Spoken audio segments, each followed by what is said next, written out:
Imagine this. It's California, October 10th, 1983. It's late at night in a small engineering lab in San Gabriel. Most people went home hours ago. The building is quiet. The parking lot is almost empty. But Chuck Hull is still here. He's been coming in on nights and weekends for over a year, long after his regular workday ends, experimenting in secret with ultraviolet light and a strange liquid plastic that turns solid when light hits it. His boss gave him this little lab and these after-hour sessions as a kind of gift, free time to tinker, experiment, to try something without any guarantee it would work. Hull has been using that time to chase an idea so strange that he's barely told anyone about it. He thought, what if you could build a three-dimensional object?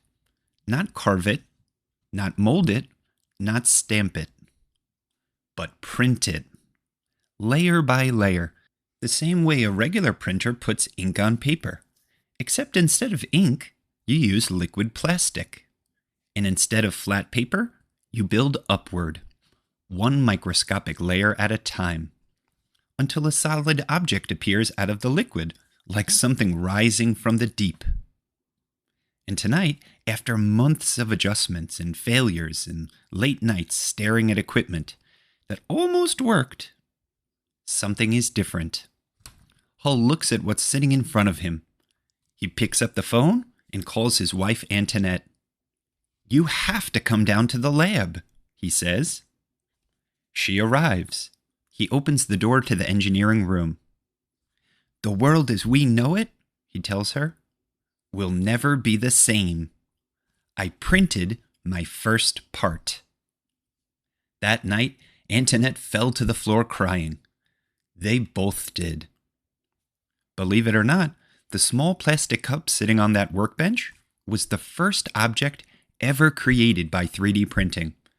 And what started with one tiny cup has become one of the most world-changing technologies in human history.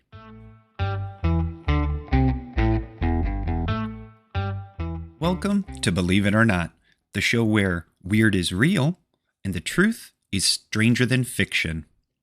I'm your host, Bryan, and today's story starts with a man working alone in a lab after hours, a liquid that turns solid in light, and one small plastic cup. It ends with printed human bones, printed houses, printed food, and a technology that is quietly changing almost every industry on Earth. This is the story of Chuck Hull and the invention of 3D printing.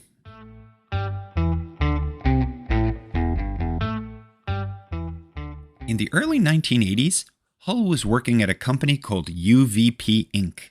in California. At his day job, his team was developing new methods of covering tables with resin. That's a special coating that protects surfaces from scratches and wear.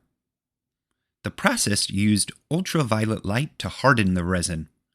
Shine UV light on the liquid and it turns solid. It was quick, it was precise, and it was effective. Hull did this every day.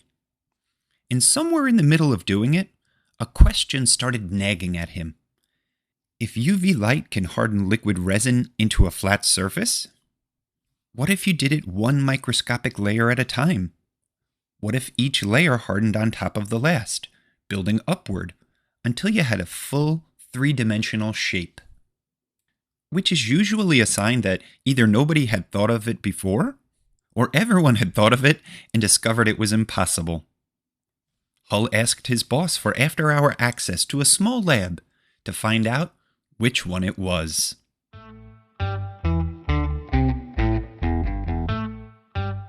Here's the part that sounds like magic, but it's actually just brilliant engineering.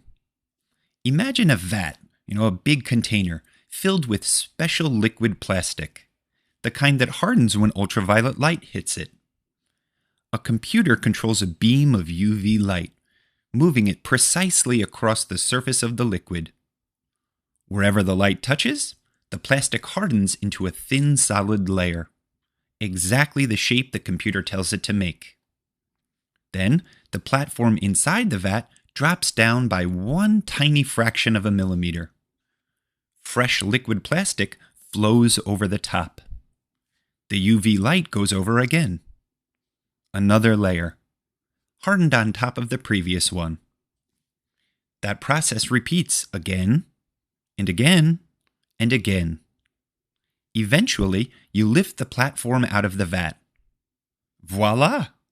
And there it is, a three-dimensional solid object built from nothing but liquid plastic and UV light. Hull called it stereolithography. The rest of the world eventually called it 3D printing. The first object Hull ever printed was a small eye wash cup. It wasn't a rocket part or a complex medical device. Just a simple eye wash cup. You know, the kind you use to rinse something out of your eye. It was small. It was ordinary. It was completely unremarkable to look at. And it was one of the most important objects ever created.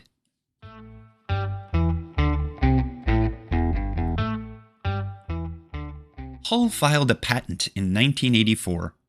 It was granted in 1986. In that same year, Hull co-founded a company called 3D Systems to bring the technology to the world.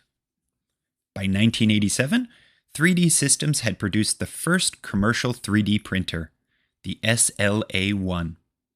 At first, 3D printing was mostly used by engineers to make prototypes. Instead of waiting months and spending thousands of dollars to have a part manufactured the traditional way, they could print a version in hours. The automotive industry jumped on it. Aerospace followed. Then medicine. Then architecture. Then education. Then everything else. Hull himself admitted he never expected 3D printing to become so widespread.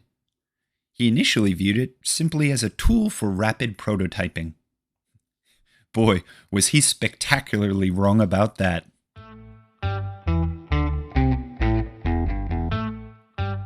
Here's the part that makes kids stare at the ceiling afterward.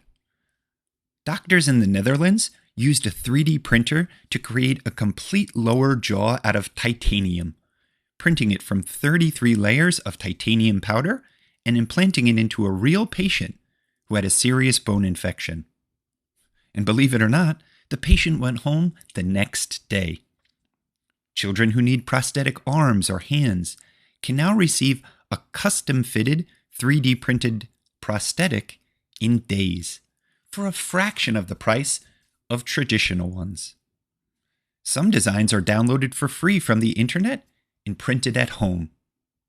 And get this, a company in Texas used giant 3D printers to build an entire neighborhood of houses, each one printed from concrete, layer by layer, in under 24 hours. NASA even got in on it. They sent a 3D printer to the International Space Station so astronauts can print replacement parts mid-mission instead of waiting months for a resupply rocket. And then there's this. Hershey built a 3D chocolate printer.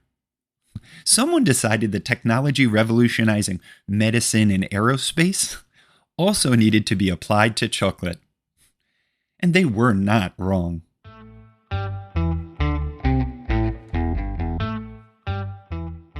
Think about what Chuck Hull actually did. He didn't have a huge team. He didn't have a massive budget. He had a small lab, some after-hours access, and a question that wouldn't leave him alone. He spent over a year in that lab, nights, weekends, quietly. And the first thing he made was a cup you can rinse your eye with. It wasn't impressive. It wasn't glamorous. It was just proof that the idea worked. And that proof, that one small, unremarkable plastic cup, is now the ancestor of technology that is giving people new bones, new limbs, and new homes. The distance between a cup you rinse your eye with and a human jaw printed from titanium is 40 years of people looking at what Hull built and asking, What else could we use this for? And that question is still being answered.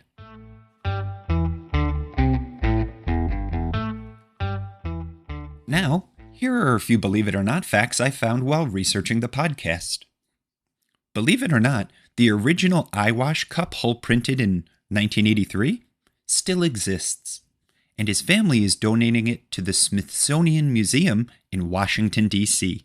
It'll sit right alongside the Wright brothers airplane, the Apollo 11 command module, and other objects that changed history.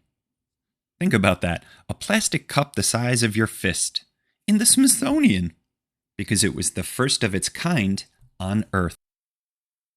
Believe it or not, 3 French scientists filed a patent for almost identical 3D printing technology at almost exactly the same time as Hull. But the company they worked for abandoned the patent and never pursued it. Hull's company said yes.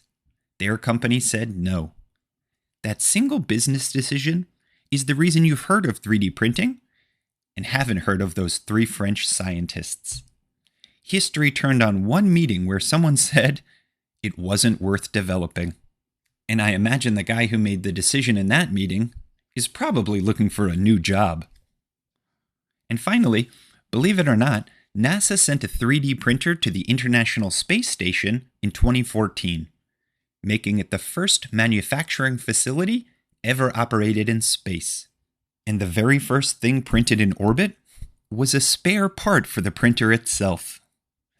Even 400 kilometers above the Earth, floating in zero gravity, the first print is always a test.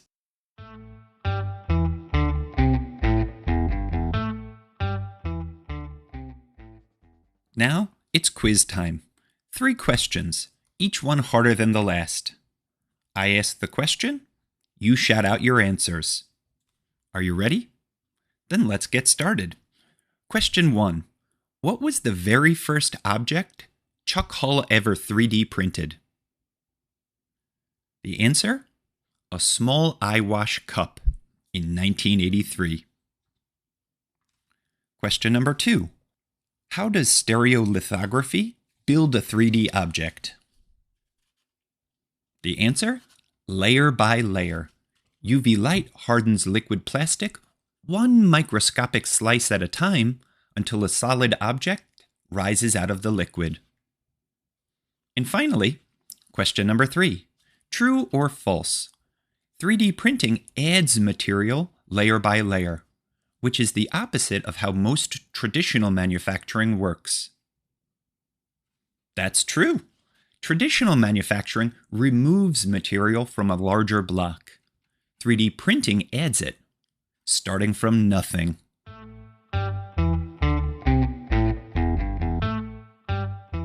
Chuck Hull started with one question.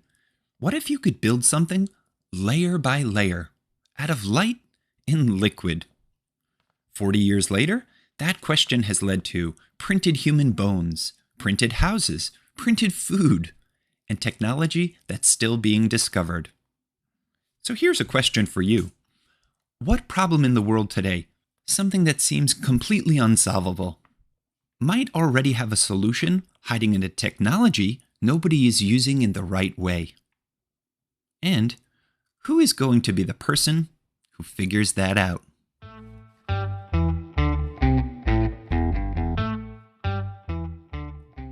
If you're enjoying Believe It or Not, follow or subscribe wherever you listen. And share this episode with someone who loves science, or someone who thinks the future is still a long way away. Because the future has been printing itself layer by layer since 1983. Next time on Believe It or Not, it's July 20th, 1969. Neil Armstrong has just become the first human being to set foot on the moon. The whole world is watching. And somewhere back on Earth, a team of engineers is holding their breath. Not about the landing, not about the astronauts, and not about the spacecraft. About a flag. A regular nylon flag. The kind you could buy at a store for a few dollars. Getting it to stand upright on the moon sounds simple. but it was one of the most complicated problems of the entire Apollo mission. And what they came up with, and what happened to that flag the moment the astronauts left, is one of the strangest details in the history of space exploration. You won't want to miss it. Until next time, keep wondering, keep learning, and remember, sometimes the truth is weirder than fiction.